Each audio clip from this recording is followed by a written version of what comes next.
Greetings, traveler. Has it ever happened to you that you're working with someone in a games company, but that person doesn't seem to be performing exactly at the level that's necessary for the team? When you try to talk to him, or when that person's manager tries to talk to him, the result of the conversation is around the lines of, well, his heart is in the right place. He'll eventually get there, but that just seems to create more and more problems for the team. I want to talk about the situation today and what I think we can do to improve things. My name is Xanthos. I've been working in the games industry for over 13 years now, and it has happened to me personally so many times that somebody on the team is not performing on their particular role. This can be game design or engineering or art or whatever. And the only thing you can do as a fellow team member is say, perhaps you can talk to your manager, perhaps you can do some training or something like that to get to the point where you need to be.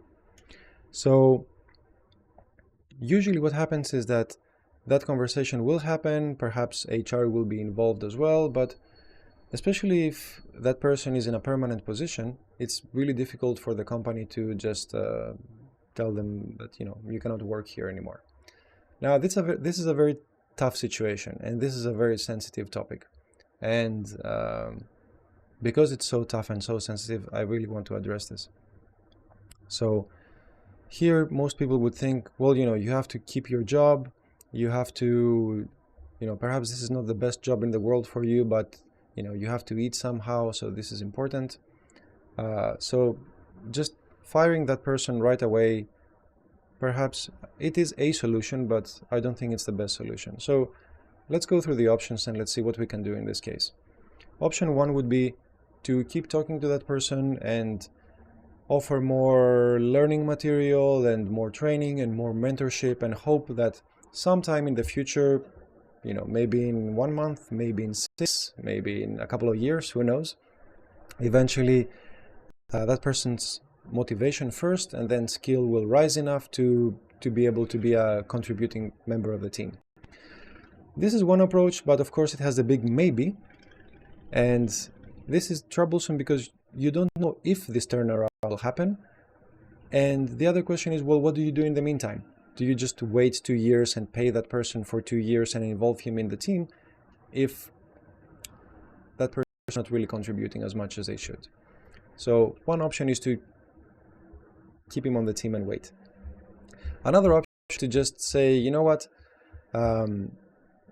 your skill is not good for this, or perhaps you would like something else, or perhaps there's something else that you would rather be doing that your skill is better suited to. So you need to find that, so we're stopping your contract or your work agreement or whatever right now.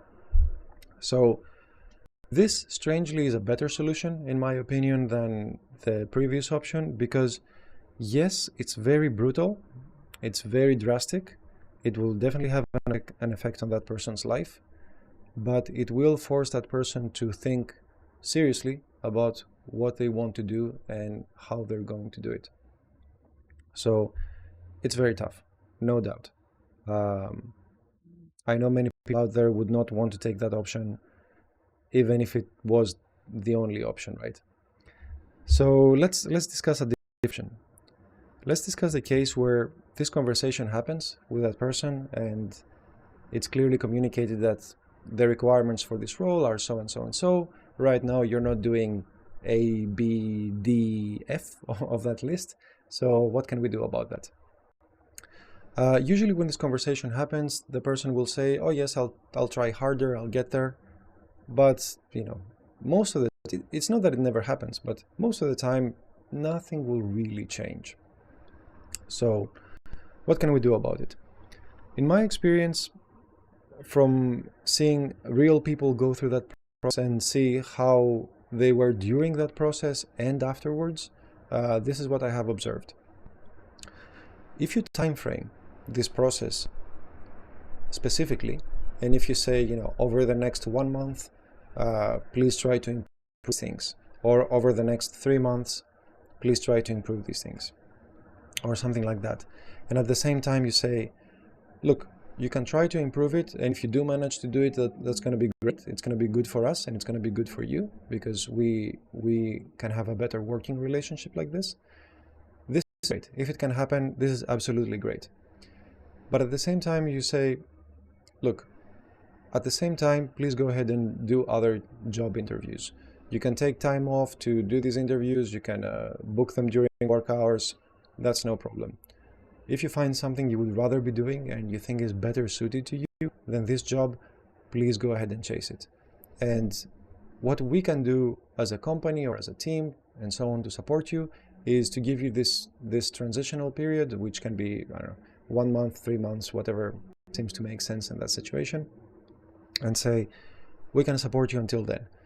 If you want to continue working here, and if you want to start doing these things, and if it looks fun for you, absolutely, we're happy to have you do that.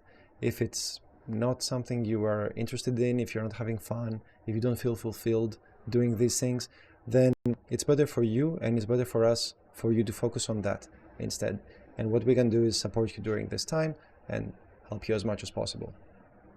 Now, this is still quite brutal, and it's not going to be an easy process for that person. So I'm not going to say that, you should toughen up and you should, just accept it and, live life through that. But what I will share is what I've seen people do after they go through this process. So what I've seen several people do after doing that is, first they feel bad because, of course, nobody likes to be told that you're not doing your job well, right? All human beings like to be praised, specifically if they're doing a good job at something they're interested in. So, of course, there's going to be some sadness in the beginning. But after this 1, 3 month, whatever period passes, and the person goes through interviews or examines other options, or hopefully has some time to think about what they really want to do in life, right? What is really what gives them pleasure? Conversely, if they don't know that, now that they have a little bit more experience, perhaps they know what they don't want to do. And having something to run away from is just as good as having something to run towards when it comes to finding direction for what you want to do. So after that process happens and they do choose to do something new, move to another company, or perhaps a different role within the same company, whatever works, I've always seen the person come through this process fine. They do improve their lives. They do improve what they feel in their everyday today experience. And absolutely, this is a tough process. Don't get me wrong, that it's really brutal.